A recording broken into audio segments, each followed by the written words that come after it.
Jabatan Pengangkutan Jalan Malaysia melalui JPJ Wilayah Persekutuan telah melaksanakan 3 operasi penguatkuasaan berasingan bermula malam tadi, melibatkan operasi pelbagai di Susu Genting Sempah, operasi khas motosikal di Tur Gombak dan di sekitar kawasan pusat bandar termasuk KLCC.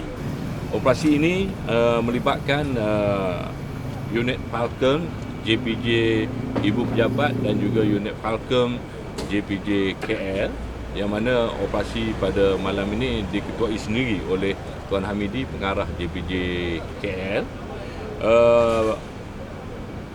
Pemeriksaan dijalankan secara menyeluruh, merangkumi pematuhan spesifikasi teknikal kenderaan, penggunaan nombor pendaftaran yang sah, pematuhan syarat lesen memandu, sukan jalan dan juga perlindungan insurans.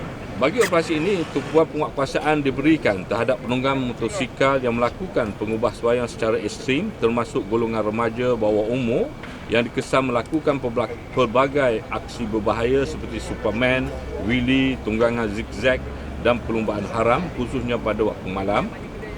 Objektif utama op ini adalah untuk mengurangkan risiko kemalangan jalan raya, membenteras pelbagai kesalahan teknikal dan trafik, meningkatkan tahap pematuhan undang-undang jalan raya, meningkatkan kesedaran awam mengenai kepentingan keselamatan jalan raya serta tanggungjawab bersama di jalan raya.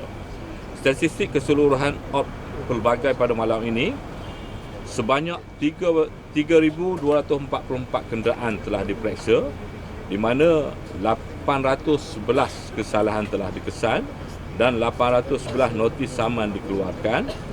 Dan untuk malam ini, tim telah berjaya menyita sebanyak 65 buah motosikal.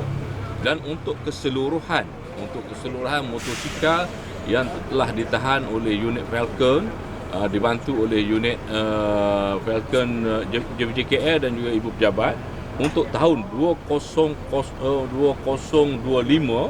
untuk JPJKL saja, sepanjang tahun 2025 kami telah berjaya menyita sebanyak 1,002 buah motosikal termasuk malam ini. Bayangkan betapa banyaknya motosikal yang buat pengubahsuaian secara ekstrim.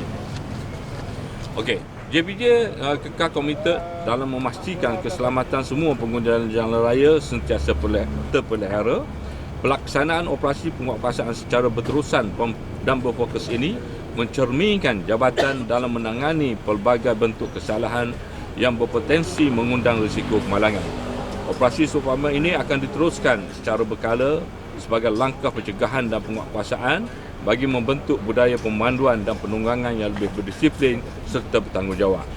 Sehubungan itu, JPJ menyuruh semua pengguna jalan raya agar memastikan kenderaan berada dalam keadaan baik dan mematuhi spesifikasi yang ditetapkan, tidak melakukan sebarang pengubahsuaian haram, memastikan lesen memandu, sukan jalan dan perlindungan insurans secara sah, sentiasa mematuhi peraturan dan lalu lintas.